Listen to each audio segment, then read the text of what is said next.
cibiran atau ejaan, jadi itu anggaplah bagian daripada mujahadah. Jadi suatu kehidupan, satu perjalanan hidup dalam rumah tangga aja, hadirin yang dimuliakan Allah Subhanahu wa taala, apabila dari mulai kita duduk di pelaminan sampai anak satu, anak dua, tak punya cucu, punya cicit, kalau tidak ada masalah di dalam rumah tangga maka tidak termasuk kategori rumah tangga yang harmonis. Nah, karena kita hanya manis-manisnya saja, pahit tak ada. Sesungguhnya hidup kita ini, mari sama-sama kita melihat segelas kopi. Nah, kopi ini bisa kita jadikan sebuah filosofi hidup. Kopi ini adalah sebuah bubuk yang apabila dibuatkan minuman maka dia pahit. Maka kolaborasinya kemana? Nah, apabila ditambah gula sedikit maka pahitnya akan terasa berkurang dan rasa manisnya akan muncul. Apabila hidup terlalu manis, nah kita pun takut juga kebanyakan makan manis. Hari ini kena pula kita penyakit gula. Nah, makan pahit saja kadang-kadang pengaruh pula dengan mah kita. Nah, jadi makanya kita menyeduh kopi itu harus mampu kita menetralisasi bagaimana rasa kopinya, bagaimana gulanya. Nah, begitulah kehidupan kita dalam keseharian dalam hal berumah tangga. Maka hadirin yang dimuliakan Allah Subhanahu wa taala, hari ini jangan jauh-jauh dulu kita mendakwahkan agama Allah Subhanahu wa taala ini, karena ini bukanlah ajang kemampuan tapi semata-mata pilihan Allah Subhanahu wa taala. Banyak saudara-saudara kita yang punya duit, yang punya mata pencaharian besar, yang punya amal, punya ibadahnya, bahkan sudah berkali-kali naik haji, tapi Allah belum pilih saudara kita itu untuk mendakwahkan agama Allah Subhanahu wa taala. Nah, jadi sesungguhnya untuk menggerakkan kita di dalam perkara dakwah ini tidak semata-mata hanya mal, tapi yang lebih utama itu adalah amal. Hadirin yang dimuliakan Allah Subhanahu wa taala, maka dari itu perlu kita ingatkan bersama bahwa untuk berbuat sesuatu kebaikan jangan menunggu kita sudah menjadi titel seorang guru. Kalau untuk jadi pengajar jangan jadi tunggu guru. Kalau untuk jadi dermawan jangan tunggu kita jadi orang miliaran. Nah, kalau untuk jadi penyampai hal kebaikan jangan tunggu jadi ulama, jangan tunggu jadi ustaz, jangan tunggu jadi kiai. Tidak jadi kita tidak pernah menyampaikan. Sementara dakwah ini adalah kewajiban daripada kita untuk mengingatkan, saling menasihati. Makanya hadirin yang dimuliakan Allah Subhanahu wa taala, apapun sepatah dua patah kata, satu dua huruf yang kita pahami, maka sampaikanlah kepada yang lebih bawah dari kita. Kira-kira begitu. Nah, kalau dalam hal bersedekah, kalau kita tunggu duit kita sekian miliar terus stok di bank baru kita mau bersedekah, maka tidak bakal sedekah. Tapi dengan adanya uang kita 1.000 atau 10.000, bagaimana 9.000 kita gunakan untuk kita, 1.000 kita sedekahkan. Nah, kalau kita merasa enggan lagi, kebanyakan manusia seperti itu. Apabila dia memberi sedikit, nah dia merasa segan. Apabila dia kasih banyak, baru dia merasa dia lega. Nah, ini salah satu petunjuk yang tidak jelas dalam hal kita bersedekah. Artinya kita mempunyai satu kebanggaan setiap pemberian kita terhadap orang lain. Sesungguhnya itu bukan yang Allah harapkan. Allah harapkan itu pemberian kita itu biarpun hanya 10 rupiah, tapi ikhlas, tidak ada lagi besok kita teringat kepada apa yang kita berikan kepada orang lain. Hadirin yang dimuliakan Allah Subhanahu wa taala, hari ini kalau kita lagi belum dipilih Allah untuk mendakwahkan agama Allah dari kampung ke kampung, dari rumah ke rumah, dari kota ke kota, cukup kita dakwahkan dulu kepada anak istri kita. Nah, karena tantangan yang sesungguhnya berat itu adalah kepada keluarga kita sendiri. Hari ini na'udzubillah, dengan perkembangan zaman yang semakin canggih, sehingga kita terbalik kesenangan kita. Nah, yang namanya kita laki-laki ini ada yang mengatakan buai darat. Nah, jadi kalau kata Ustaz Tas'ad itu, hai perempuan, tolonglah kami. Macam mana pun iman kami, kalau kau nampak-nampak kan pahamu menjeling juga. Nah, jadi inilah hadirin yang dimuliakan Allah Subhanahu wa taala. Tugas kita yang paling berat hari ini, bagaimana kita mampu mengubah pola hidup anak istri kita. Nah, hari ini semakin cantiknya istri kita, semakin seksi lah pakaian. Rambut dicat, gigi dipasang leher, rok dah mulai tinggi, mau dinampak-nampakkan bahwa betisnya mulus, pipinya mengkilat. Nah, sesungguhnya kata baginda Nabi SAW, salah satu ciri-ciri perempuan yang tidak bakal mencium bau surga, apalagi mau masuk ke dalam surga, mencium pun tidak. Nah, inilah salah satunya hari ini yang perlu kita jaga. Peliharalah aurat anak istri kita, khususnya anak perempuan.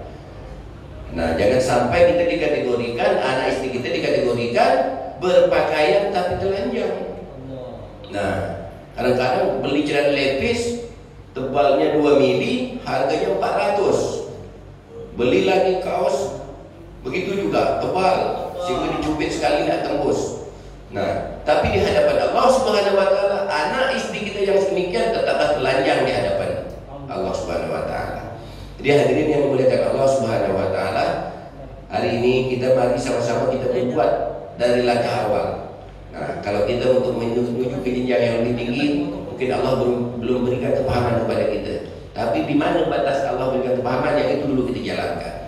Nah, salah satu di antaranya, mari sama-sama kita sama-sama sudah punya istri, masih punya keluarga, punya ibu, punya adik, punya kakak perempuan. Mari sama-sama dengan adanya kita duduk bersama di dalam satu majlis ini, nah mari kita sama-sama untuk memasang niat kembali, memperbaharui niat sekali untuk memperbaiki daripada akhlak-akhlak dan akidah dalam lingkungan keluarga kita dulu. Ini tugas kita yang utama. Kenapa?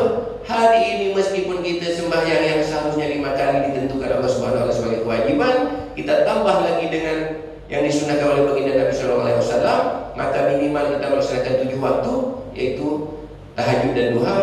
Percuma kalau kita tidak mampu pelihara aurat anak dan istri kita, maka kita adalah salah satu pemimpin yang akan bangkrut di hadapan Allah kelak di akhirat.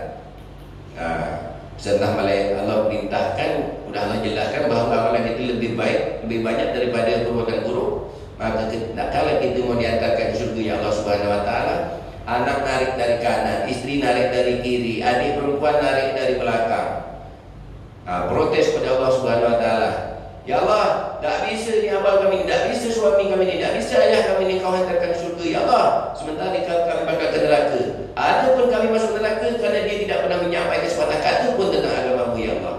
Nah, hadirin yang dimuliakan Allah Subhanahu wa taala. Jadi ini salah satu tantangan terberat kita hari ini. Jadi dengan adanya kita berbicara bersama, saling bertukar pendapat di satu majlis, nah mari kita perbaharui niat lagi, kita kuatkan niat kita. Bagaimanalah upaya kita untuk menyempurnakan akhlak-akhlak anak istri kita yang lebih utama. Karena hari ini hadirin yang dimuliakan Allah Subhanahu wa taala, apalagi kita hari ini dalam kehidupan bercampur baur.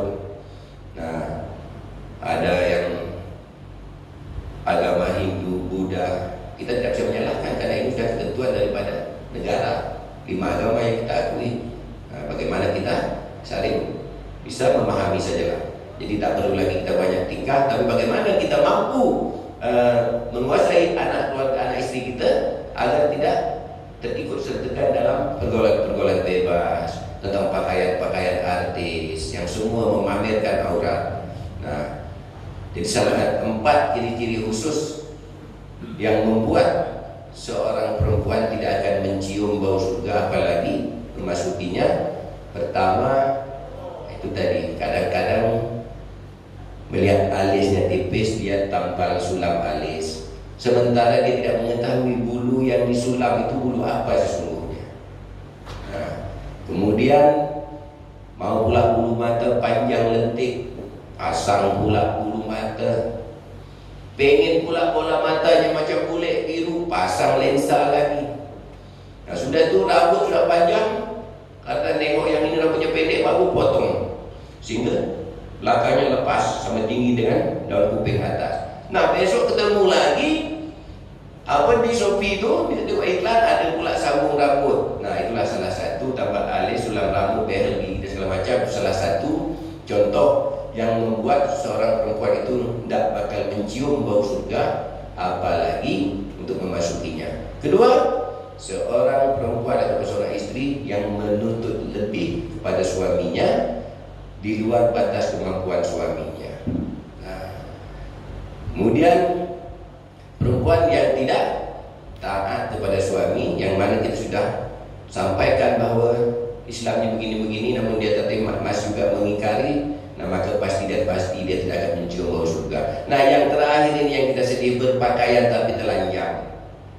Nah, kadang-kadang kita suruh kita larang untuk berpakaian pendek, hilangkan 500.000 satu lembar. Tebalnya 2 mili. Tapi dari mulai mata kaki sampai paha, sampai leher, semuanya kita kenal lekuk tubuh dia. Nah, inilah yang di hadapan Allah itu yang dinamakan perempuan yang berpakaian tapi telanjang. Nauzubillah. Jadi hadirin yang dimuliakan Allah Subhanahu wa taala, marilah kita sama-sama mengoreksi dari mulai diri kita masing-masing sampai ke keluarga kita, kemudian kita niatkan lagi kepada Allah Subhanahu wa taala. Semoga Allah terus pilih dan pakai kita untuk mampu berada di jalan Allah Subhanahu wa taala dan mampu dan mendatangi keluarga kita untuk mengingat dan mendakwakan agama Allah Subhanahu wa taala.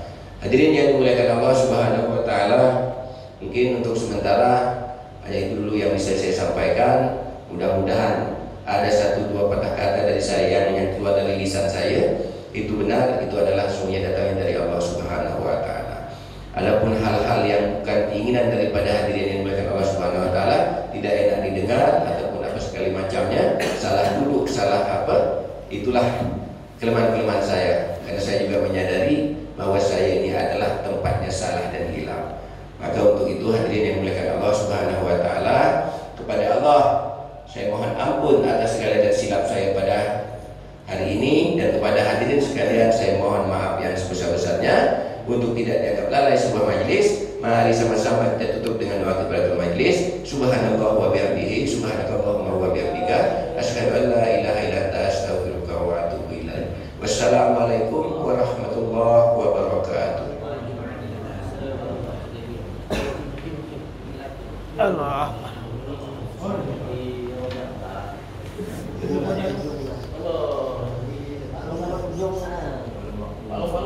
Balong jinaknya ni.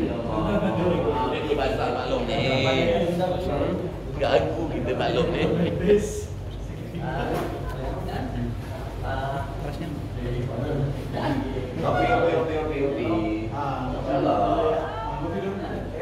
Salah. Dah.